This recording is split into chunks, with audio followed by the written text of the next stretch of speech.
It's great to welcome back to the program today Allan Lichtman, who is a political historian and professor at American University in Washington, D.C. He is also author of the book, The Case for Impeachment. Professor Lichtman, great to have you back today. My great pleasure. So, let's just jump right into it. At the end of 2018, you were quoted as saying you believe Donald Trump will be impeached during 2019. You've been talking about the case for impeachment for a couple of years now since your book came out. Do you still believe this is going to happen? I do believe it's going to happen, but the Democrats have to get a little bit of a backbone.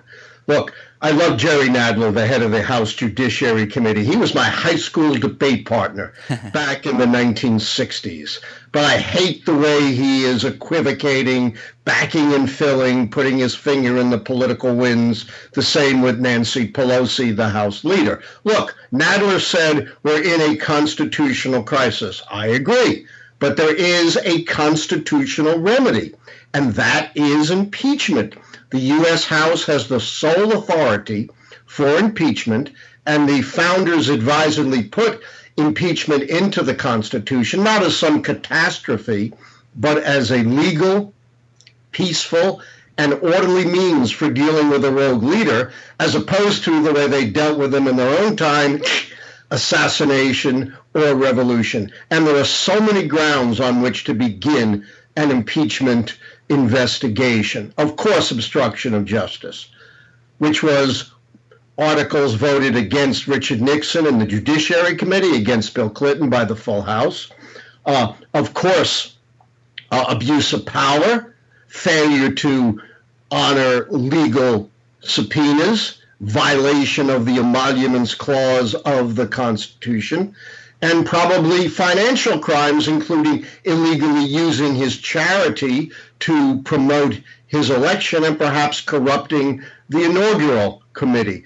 And of course, we still don't know whether or not he's compromised by the Russians. That should be more than enough to begin an impeachment investigation. You don't wait until you have all the evidence, like they seem to be saying. An impeachment investigation is designed to bring out the evidence, and you're much more likely to get your subpoenas honored when they are directly related to the sole constitutional function of the House. Okay, so let's split this into 3 steps, just so you, I, and the audience are all clear about which one you are predicting will be reached. If we imagine it in the following way, step 1 is the House formally starts debate and investigation of potential impeachment articles. Number 2 would be the House actually files those impeachment articles. And number 3 would be the Senate actually votes to convict on impeachment and remove the president. Which exactly is it you're predicting we're going to see?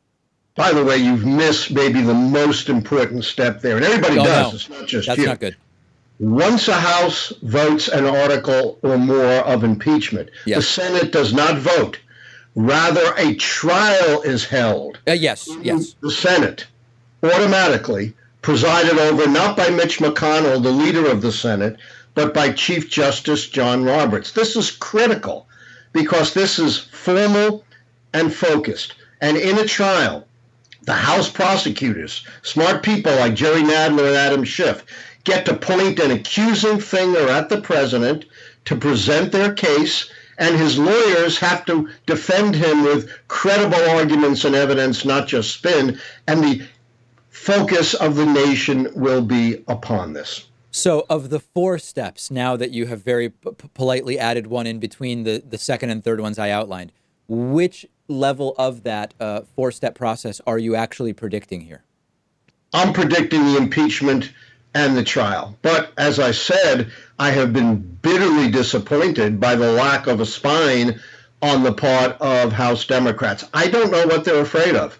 Impeachment is the only way to hold this president accountable, and it's the only way they're ever going to get the evidence they need to look into various allegations of misdeeds. Look, history does not celebrate Richard the faint-hearted or Catherine the cautious. History celebrates those who are courageous and bold enough to meet the challenges of their time.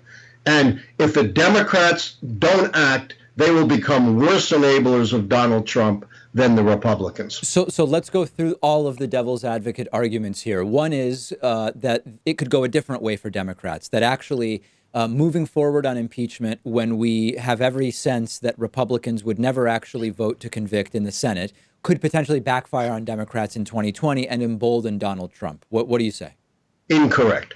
That's based on a misreading of the impeachment of Bill Clinton back in the late 1990s when Democrats are now tearing their hair. Look, there was a backlash against the impeachment of Bill Clinton, and Republicans lost some seats in the midterm elections of 1998. Yeah, they lost a few House seats. They kept control of the House, but it gave them a vastly bigger prize, the presidency. George W. Bush won the presidency in 2000 by 537 votes in Florida, at a time when the vote for Al Gore was blunted by the cloud of scandal, and the Democrats' best campaigner by far, Bill Clinton, was kept on the shelf. Certainly, Bill Clinton could have turned more than 537 votes for Gore if he had campaigned in Florida. Moreover, my keys to the presidency, which accurately predicted against all the polls and the pundits Trump's victory in 2016, has as one of the critical keys the scandal key. You turn the scandal key, that diminishes the prospects of Trump to be reelected, and nothing else has any consequences. And by the way, we have no idea what the Senate might do after a trial. One of the Lichtman rules of politics is, for incumbent office holders, their top priority, maybe their only priority, is survival. They may not be willing to go down with Donald Trump. When you talk about the Clinton circumstances and how they differ from the circumstances today, is that a part of? I mean, I guess I don't know if you've already analyzed the 2020 re-election campaign and whether the impeachment question is one of the ones that your prediction will hinge on, or if you believe that you are ready to make a 2020 prediction outside of that. I'm not ready to make a 2020 prediction, but I am willing to say, absent turning the scandal key through impeachment, as of this moment, Donald Trump is favored to be reelected in 2020. In other words, the Democrats are going down the same rat hole they went down in 2016, believing the pundits, believing the polls. When will they ever learn? Plus, Pelosi says, the way to win is not by going after Trump, but to go down the center line with a centrist candidate. Guess what? If that was the way to win, Hillary Clinton should have won in a landslide. She was the most centrist candidate you can get. And the Democrats have nominated lots of centrist candidates. John Kerry, Al Gore, Mike Dukakis. And guess what they all had in common? Every one of them lost. So is that advice that the Democratic primary should be looking to someone who is more progressive this time around? Not necessarily more progressive, but more exciting. One of my keys is charisma, someone who can really excite the electorate the way John F. Kennedy did in 1960 or Barack Obama in 2000. It's rare. It's a once-in-a-generation thing. But I hate to say this because I'm big on the issues. Issues are totally irrelevant. No election has ever turned, quote, unquote, on the issues. When Ronald Reagan in 1984 won in a huge landslide, Mondale won only his home state of Minnesota. If you took a poll on the issues, the Democrats were ahead. Well, so I think there's a difference between, let's see if we can break that down a little bit. I think you're right that very often the minutia of issues is not super relevant. So like as an example, Donald Trump, by those who voted for him, was seen very favorably generally on trade. Most of the people who thought that don't know the first thing about trade. They don't really understand NAFTA. They don't even really know what it is that Donald Trump was proposing, but they saw him favorably in some kind of general sense on the issue. So might it be more accurate to say that it's less about the particulars of the policy you're proposing than the perception that you're going to take care of a particular issue? Like that still does seem to matter to me. Couldn't agree with you more, David. You're very sure. Even I don't understand trade. I'm not sure anyone understands trade, to be honest with you. You're absolutely right. Part of being charismatic is making people believe, and I hope genuinely, that you're really going to improve their lives. And beyond that, that you inspire them to something beyond the everyday humdrum of their lives. And the big picture on the issues does matter. People do not follow the minutia of the issues. So maybe an analogy would be, if you believe generally that Bernie Sanders, for example, just to pick someone, is going to make healthcare more affordable and more accessible, whether it's expanding Medicare or putting in a public option or creating a system similar to the one in the UK, like that level of specificity is less relevant than the perception that on that issue, Bernie Sanders is going to improve your life. Absolutely. But it's got to be delivered with verve and style, and people have to believe it. We need someone who's capable of inspiration. All of the centrist, experienced, non-inspirational Democratic candidates, and I've given you a list of most of them, every one of them has lost. Who of the Democrats have won? They're off the wall Democrats. Barack Obama, Jimmy Carter, Bill Clinton, candidates who offered something new and different and exciting and weren't just another cog in the establishment. So to get back as we get sort of toward the ends of our time, the end of our time together, it sounds like you're saying if Democrats don't impeach, the most likely scenario is Trump re-election. I mean, is it that binary in your mind? Well, nothing is binary, but that's where things stand now. Obviously, it's a long time to go and things can change. Here's the worst case scenario for the Democrats. They don't impeach. Donald Trump is reelected. So Donald Trump is empowered for another 4 years to undermine our Constitution, our freedoms, our liberty, and our national security. And every future president is empowered to do that, and Democrats will be reviled by history.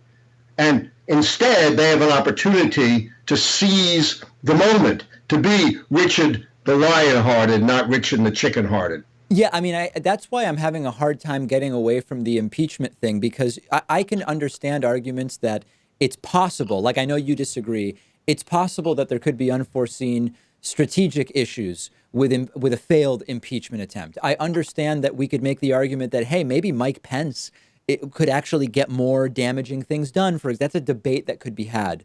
But I kind of go back to, if not now, when? Like, if this doesn't justify it, then what are we saying about the checks and balances and infrastructure that the founders established for the United States? We're sort of saying is presidential immunity.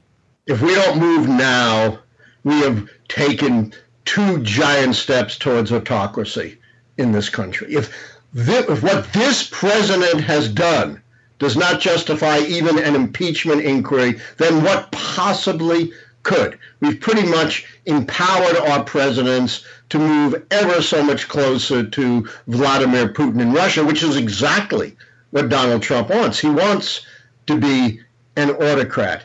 And right now he feels he can just walk over the spineless Democrats and they're not going to do a damn thing. He couldn't care less about contempt of Congress. He couldn't care less about going into the courts. He loves it. And in fact, even if he gets an adverse verdict in the court, he'll just say it was rigged, and he'll follow the example of his favorite president, Andrew Jackson, who reportedly said, after an adverse Supreme Court decision, Chief Justice Marshall has made his decision, now let him enforce it.